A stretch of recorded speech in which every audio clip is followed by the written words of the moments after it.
What's up, guys? Welcome back to After the Credits, the review show that nobody asked for, and I mean no one. Today we're going to be talking about Stellar Blade, and if you've been around for a while or caught a live stream, I've been talking. I was very unsure if I would be able to finish this game by the end of the year, but if there's one thing Eve, the main character of this game, can do, it's to be able to create a man, to get a man to finish. And what do you know? We finished 2 weeks before the end of the year. Very happy about it. Very happy. That joke sucked. But you know, you had to make a joke about that at some point. This game is notorious for having a scantily clad protagonist. So I had to do it. Had to do it. Sue me.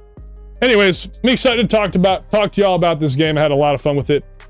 So yeah, buckle up. It's going to be a fun one. And thanks so much for being here. I appreciate the hell out of all of you guys. So in Stellar Breast, you play as Eve, who is an android that is from the Colony. And the Colony is a civilization that lives in space.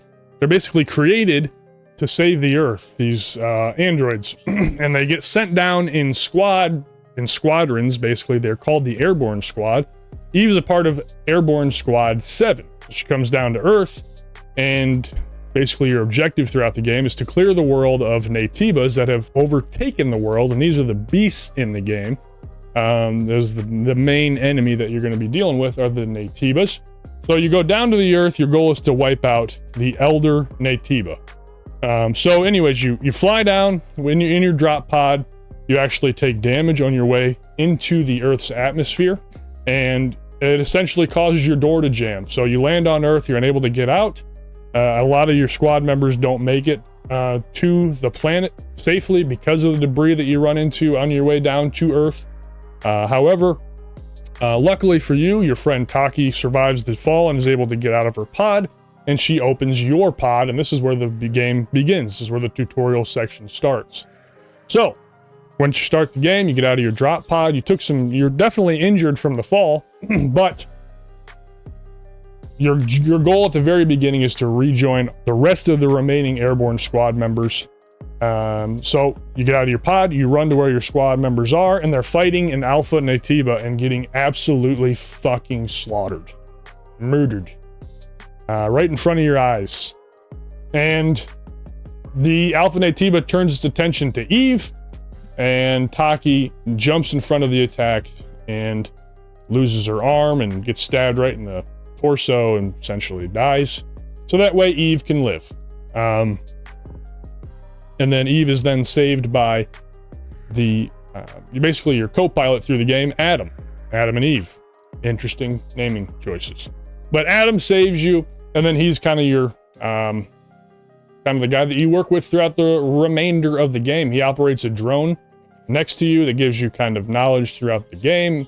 Later, that drone can be upgraded to be used as a ranged weapon, but beginning of the game, he's just kind of there for emotional support, more or less, and to see kind of what happens.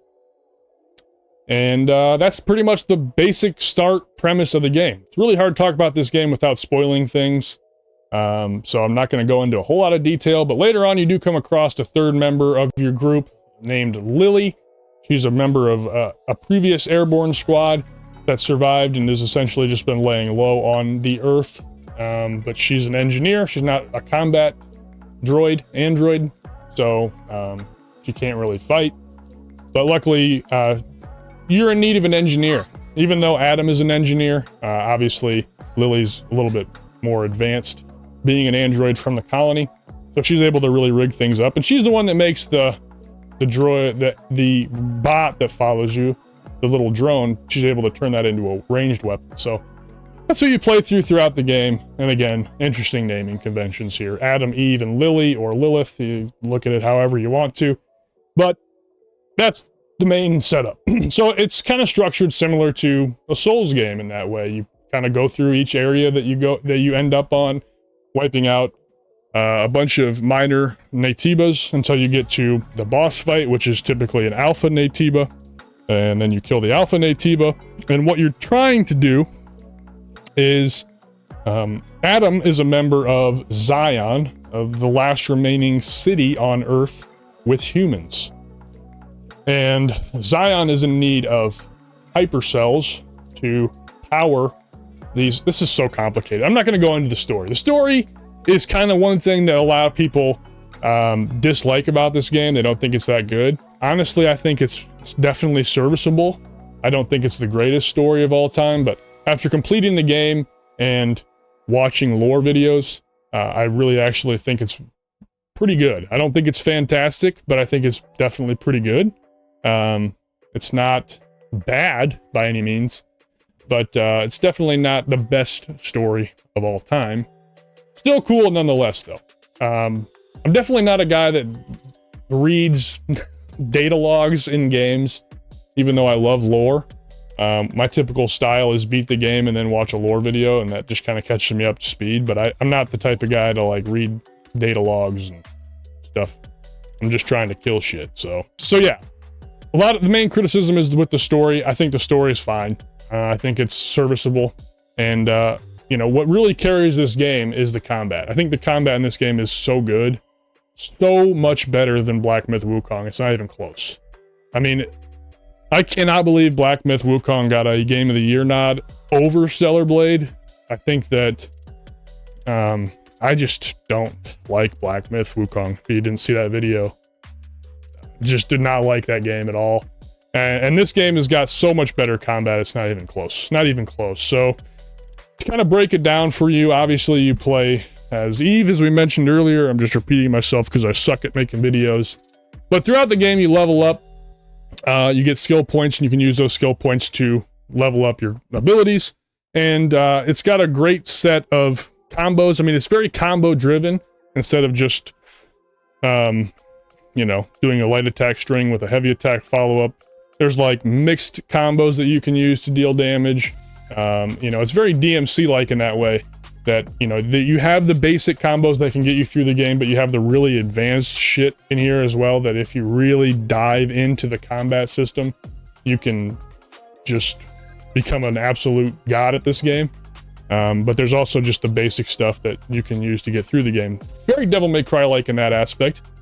But then you also, on top of your light and heavy attacks, you have beta skills. There's 4 of those, and you have burst skills, and there's 4 of those.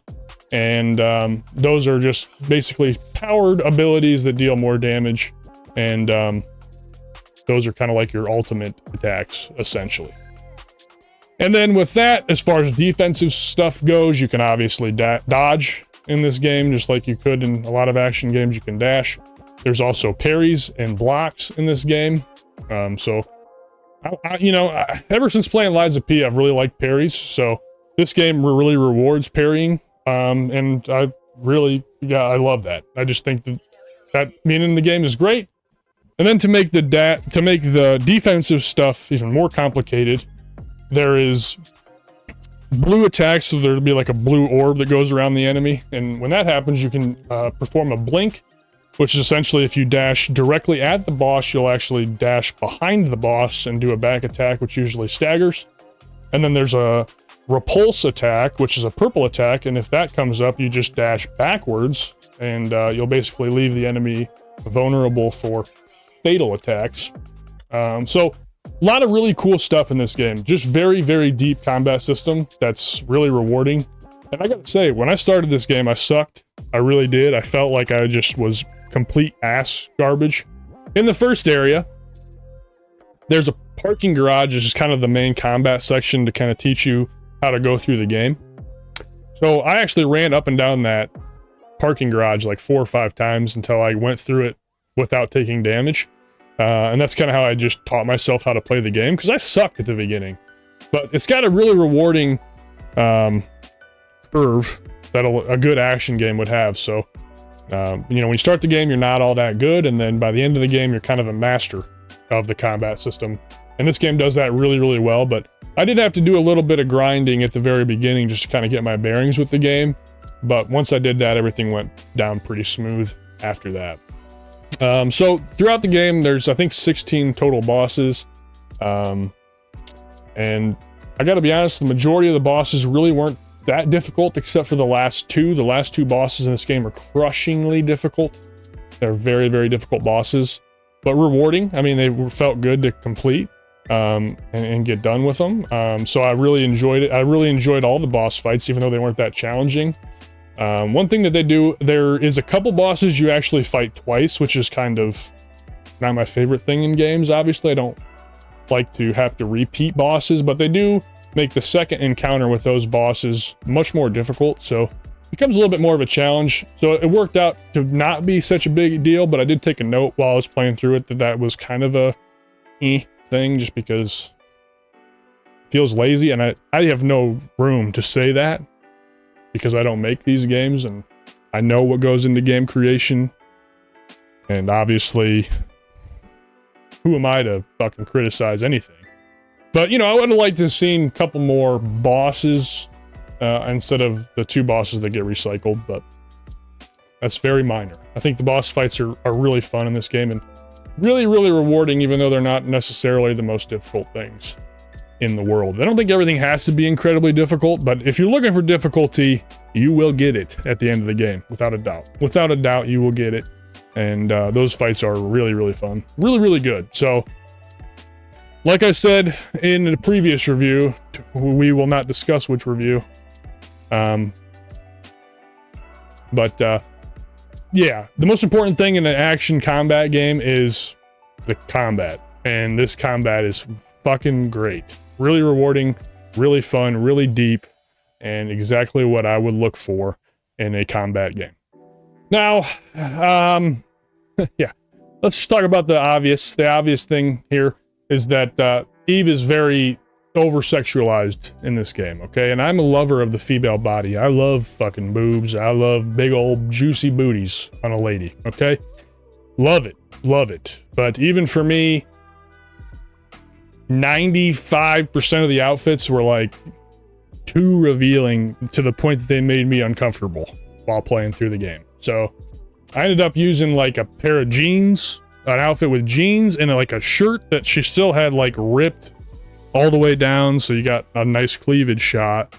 But that was like the only way I could like feel comfortable playing the game without like being concerned that if my wife came in, she may be kind of concerned for my well-being.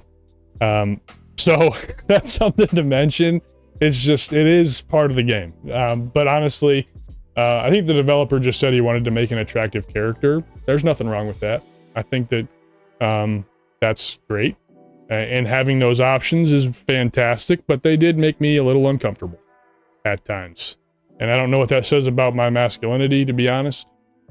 Feel a little emasculinized because I wasn't able to enjoy the game wearing pasties, basically. But anyways, I just thought that was worth mentioning. You can unlock some suits that do cover things. So, but, you know, if you don't, you may feel a little weird playing through this, but it's interesting nonetheless. Another thing I want to mention is there's a lot of like treasure chests in the game and stuff, and they do a nice job of changing the mini game for picking the locks. There's a lot of like cool ones with the D-pad, and there's a lot of like other locks that you can acquire by getting a passcode off of a dead guy, basically, and you can, you know, use the passcode to get in. But they keep the lock mechanic very interesting, and they change it up, and I like those mini games. I think those mini games are pretty fun. They're not super crazy in-depth or anything, but they do make it interesting throughout the whole game by mixing it up. So it's not always the same mini game to get the chest. They keep changing it up, and I think that's awesome. I don't really see a lot of games do that. There's usually like one lock-picking mini game, and in this game there's quite a few different varieties. I think that's something that's really cool, and I'm glad that they did that. Now, a couple things I wasn't so hot on. I think the side quests in this game really, really ruined the pacing. So I would say a little over halfway through the game, I kind of stopped caring about side quests just because the rewards that you get for the side quests typically aren't very good. And you usually get like 1,000 gold. And by mid-game, I had like 69,000. Clever use of 69 there. But yeah, I was around like 70,000, so 1,000 gold didn't interest me at all. So I ended up just stopping doing a lot of the side quests in Zion that they presented to me. And I completely stopped with the bulletin board quests as well, because there just wasn't really any value in spending the time to do them. And like I said, I think it broke the flow of the game. And towards that middle middle to the end of the game, the game is really picking up at that point, and I just wanted to kind of keep going with the main story. And so because of that, I just avoided side quests and mainlined the game, which, again, as just a personal thing, I just didn't like the way the side quests kind of took you off course. And a lot of them make you go back to previous areas to, like, collect things in those previous areas. And yeah, man, the game had picked up at that point, and I just didn't want to do any of that, so I stopped doing them. So that's something that happened to me. It might happen to you as well. But yeah, I think that really fucks with the pacing. And as far as the pacing goes, I think the pacing is...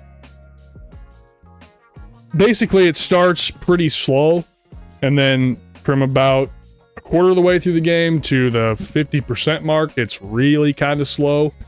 And then the pacing just ramps up at the end and becomes absolutely amazing at the end of the game. So yeah, it's interesting.